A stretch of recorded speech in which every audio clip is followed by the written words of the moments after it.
Learn how to read. Number 7. The final principle. There are 7 principles to know, but before any activity can be done proficiently, the underlying principles must be known. It makes the process of mastering that activity easier because the principles are the foundation upon which all that follows is built. The first principle is that the alphabet are in fact symbols.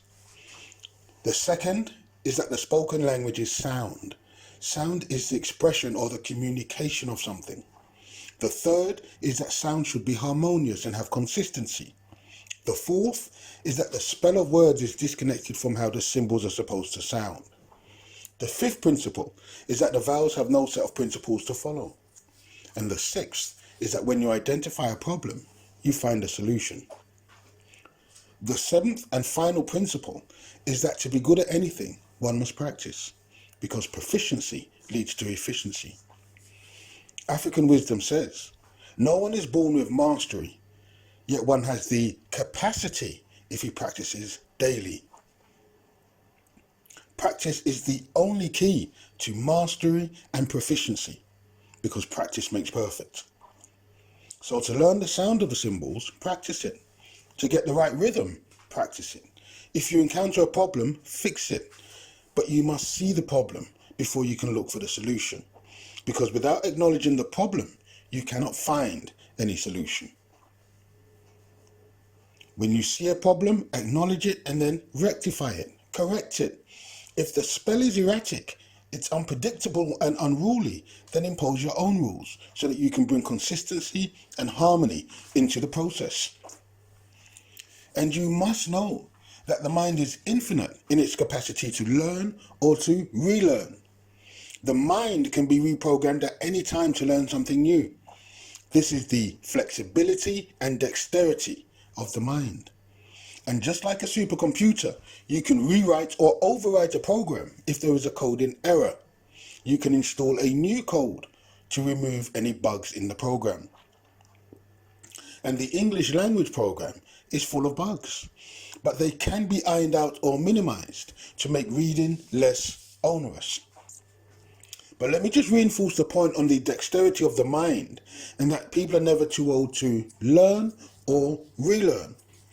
You see, people who are made redundant or want to change a career will study or learn a new skill, whether they're in their 30s, their 40s or their 50s. Those who are retired may decide to go college or university to learn a new skill, a new language, or to get a degree. And they do this in their 60s or their 70s or their 80s. There is no age limit to learning or relearning. So, whether one is starting out in learning to read or whether one wants to improve their reading ability, whether you want to learn or relearn, the capacity to do so exists. All it takes is the will to want to do so. To want to do so is all the motivation one needs. You see, children want to learn, which is why they are so motivated to learn. Children take great joy in learning something new, and children learn very quickly because they have an infinite capacity to learn at an accelerated rate, because the mind is ready and waiting to be programmed. The mind is waiting for the code.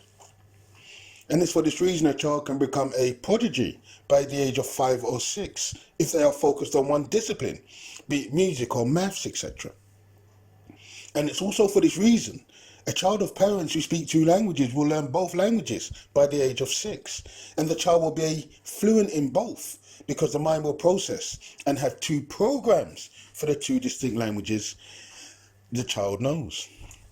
So anyone can learn or relearn, but children have the greater capacity to learn more quickly because their minds are waiting to be programmed. So if you give them the right code from the outset, not only will children learn at an accelerated rate, they will also take great pleasure in sharing with others what they learned. A child can teach another child and never lose patience. And a child can also show the same patience in teaching an adult. So I'm going to do a series of videos on the basics, the fundamentals of learning to read, which will run alongside my other videos. And they have to start from the bottom and work their way up, because that's the natural order of things.